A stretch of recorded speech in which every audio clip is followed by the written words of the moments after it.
श्री राम उतर पड़े रथ से नीचे, घोड़ों की पीठ को सहलाते हैं, गले को सहलाते हैं और कहते हैं देखो तो तुम उत्तम कुल के अश्व हो, तुम्हारे कान कितने बड़े बड़े हैं।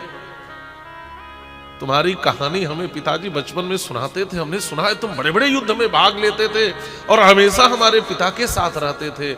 हमने सुना है तुमने कभी उनकी आज्ञा की अवहेलना नहीं की है। जो श्रेष्ठ कुल के लोग होते हैं, जो उत्तम कुल के लोग होते हैं, वो कभी धर्म पथ से विचलित नहीं होते। तुम तो उत्तम कुल के घोड़े हो, तुम्हारे बड़े कान बता रहे हैं।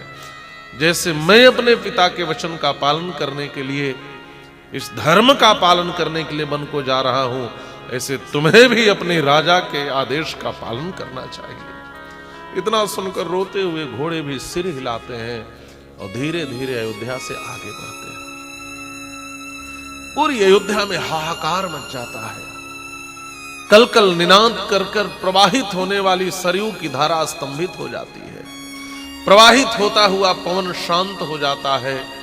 पशु पक्षी रोने लगते हैं, वृक्ष से पत्ते झड़ने लगते हैं, गायें भी आंसू बहाने लगती हैं।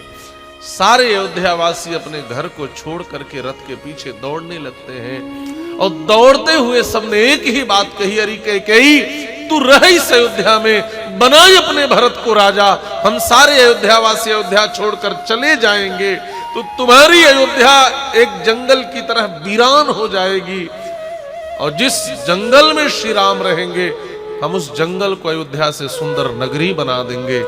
इतना कहकर के सारे अयोध्यावासी रथ के पीछे पीछे दौड़ने लगे। इन दौड़ने वालों में एक ब्राह्मणों का समूह है, अग्निहोत्री ब्राह्मणों का। महर्षि वाल्मीकि ने इनका वर्णन किया है। इनके घर की कभी अग्नि बुझती नहीं है। यह सिर पे अग्नि लेकर दौड़ रहे हैं महाराज, और दौड़ते हुए कहते हैं राघव रुक जाओ, रुको, मेरी बात तो सुनो, हम बूढ़े ब्राह्मण हैं, दौड़ नहीं पा रहे, जरा रुको तो।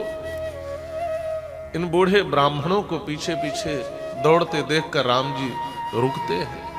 इन बूढ़े ब्राह्मणों ने कहा देखो राघव, हम सब बड़े बड़े यज्ञों में आचार्य रहे हैं, हम सब बड़े बड़े यज्ञों में भाग लिए हैं, हमें दक्षिणा में सिंहासन मिला है, छत्र चंवर मिला है, तुम हमारे घर चलो, हम तुम्हें सिंहासन पर बिठाएंगे, छत्र लगाएंगे, चंवर डुलाएंगे, लेकिन इस अयोध्या को छोड़कर मत जाओ। इन ब्राह्मणों के इस भाव को देखकर भगवान श्री राम भावुक हो गए हैं।